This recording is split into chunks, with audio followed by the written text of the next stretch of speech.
सत्ता में आज बात दुनिया में अपनी सत्ता की धमक को मजबूत करने के लिए चल रही सियासत की। यूक्रेन के बहाने अमेरिका और रूस आमने सामने हैं। यूक्रेन और रूस के बीच चल रही तनातनी अब जंग के मुहाने तक पहुंच गई है। पूरी दुनिया की नजर यूक्रेन और रूस पर टिकी हुई है।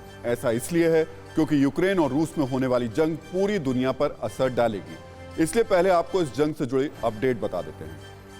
इस जंग से जुड़े पहला अपडेट यह है कि रूस कल परमाणु युद्धाभ्यास करेगा। रूस यूएस के रक्षा मंत्रियों की कल मुलाकात और बातचीत होगी। तीसरा अपडेट यह है कि अमेरिका का आरोप है कि रूस करा सकता है फर्जी हमला। चौथा अपडेट यह है कि डोनाबास में हिंसा जारी है। पांचवा अपडेट, अमेरिकी रक्षा मंत्री पोलैंड पहुंचे हुए हैं। इस अपडेट पर विस्तार से आपको जानकारी भी दे देते हैं। पहला अपडेट यह कि रूस कल परमाणु युद्धाभ्यास करेगा। सामान्य दिनों में यह एक सामान्य घटना होती है, लेकिन आजकल रूस और यूक्रेन के बॉर्डर पर जो हालात हैं उसे देखते हुए यह युद्धाभ्यास खास हो जाता है। खास बात यह कि यह रूस की न्यूक्लियर एक्सरसाइज होगी। इस युद्धाभ्यास में रूस अपनी मारक क्षमता का प्रदर्शन करेगा।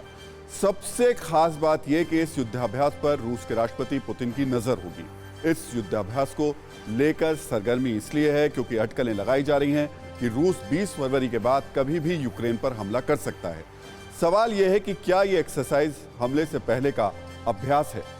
रूस यूक्रेन तनाव से जुड़ा दूसरा अपडेट अब आपको बता देते हैं। रूस और अमेरिका ने बढ़ती तल्खी के बीच ऐलान किया है कि दोनों देशों के रक्षा मंत्रियों के बीच बात होगी। विवाद सुलझाने के लिए अमेरिका ने बातचीत की पहल की है।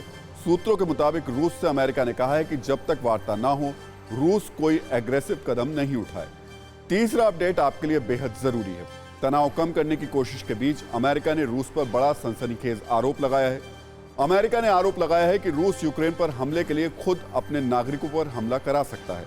अमेरिका ने कहा कि रूस रासायनिक हमला करा सकता है और इस हमले का बहाना बनाकर यूक्रेन पर हमला कर सकता है। यानी अमेरिका और रूस के बीच तनातनी और सुलह की कोशिश दोनों एक साथ चल रही हैं। चौथा अपडेट यह कि डोनाबास के इलाके में लगातार हिंसा जारी है। यहां लगातार हमले हो रहे हैं। यूक्रेन का आरोप है कि रूस समर्थक बागी लगातार उसके सैनिकों को निशाना बना रहे हैं। वहीं बागियों का आरोप है कि यूक्रेन की सेना लगातार उन्हें और स्थानीय लोगों को निशाना बना रही है। इस इलाके में हिंसा बढ़ने के बाद रूस और यूक्रेन के बीच जंग की आशंका और बढ़ गई। अब विवाद से जुड़ा पांचवा अपडेट भी आपको बता देते हैं। पूर्वी यूरोप में चल रहे विवाद के बीच अमेरिकी रक्षा मंत्री पोलैंड पहुंचे हैं। पोलैंड यूक्रेन का पड़ोसी मुल्क है और नाटो में शामिल है। अमेरिकी विदेश मंत्री का पोलैंड पहुंचना इसका सबूत है कि अमेरिका हालात को लेकर ज्यादा गंभीर है।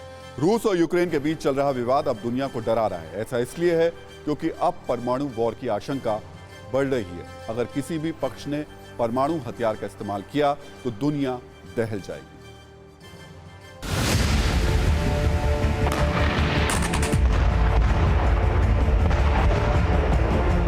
रूस और यूक्रेन में भीषण बारूदी जंग की आशंकाएं बढ़ती जा रही।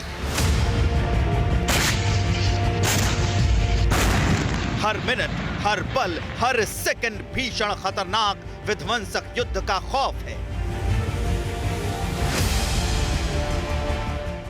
न किसी बैठक का खास असर दिख रहा है, न किसी मुलाकात का ठोस नतीजा सामने आ रहा है,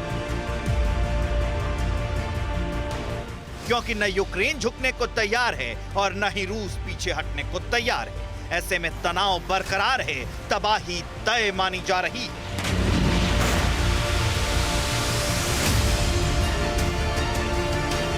डोनेट्स्क इलाके में धमाके की आवाज युद्ध की आशंका को और भी मजबूत कर रही है। डोनेट्स्क की गलियों में गोलियों की ये गूंज पल पल बिगड़ते हालात को बयां कर रही है। तनाव के बीच यूक्रेन ने रूसी समर्थकों पर सनसनीखेज आरोप लगाए हैं। यूक्रेन के मुताबिक रूसी समर्थकों की ओर से 24 घंटे में करीब 50 बार हमला किया गया है। कल रूस समर्थकों की ओर से 60 बार फायरिंग की गई थी। आज सुबह से लगातार फायरिंग जारी है। वहीं आरोप ये भी है कि यूक्रेन की सेना ने रूस समर्थित लुगांस्क में 350 बार हमला किया। यूक्रेन की सेना ने मिन्स्क समझौते का उल्लंघन करते हुए हमला किया। अटैक में घातक हथियारों का इस्तेमाल किया। पूरे यूक्रेन में हाई अलर्ट है।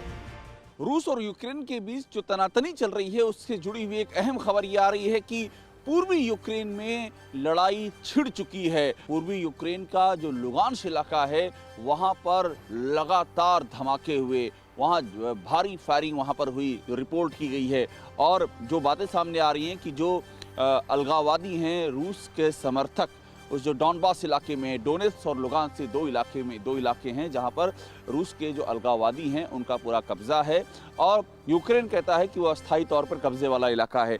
तो वहां पर जम करके गोलाबारी हुई है, वहां धमाके हुए हैं और वहां की इलेक्ट्रिसिटी जो है, बिजली चली गई जिस तरह से अटैक वहां पर किया गया। और टेलीकॉम सेवाएं, खास तौर पर वोडाफोन जो रिपोर्ट्स आ रही हैं वो उससे प्रभावित हुई हैं।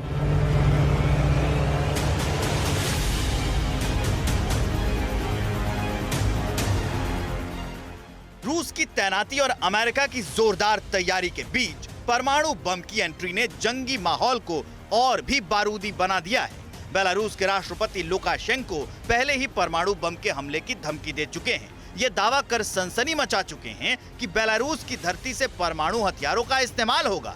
न्यूक्लियर वॉर की राग छेड़कर बेलारूस के राष्ट्रपति आज मॉस्को पहुंचे तो सस्पेंस और गहरा गया है। बेलारूस के राष्ट्रपति के दावे में कितना दम है ये तो वक्त बताएगा, लेकिन फिलहाल रूस और बेलारूस की आर्मी मिलकर दमखम दिखा रही है।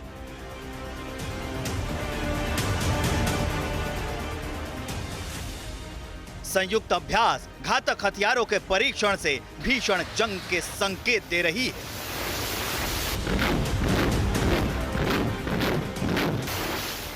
युद्ध की आशंका के बीच ऐसी जंगी हरकतों से सवाल यही उठ रहा है कि क्या रूस और यूक्रेन में युद्ध होकर ही रहेगा? क्या यूक्रेन को सबक सिखाने के लिए रूस अमेरिका की चेतावनी को नजरअंदाज करेगा?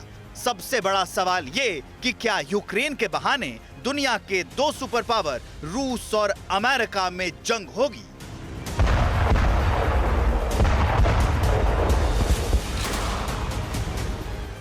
परवाह देश की, सोमवार से शुक्रवार रात 10 बजे TV9 भारतवर्ष पर।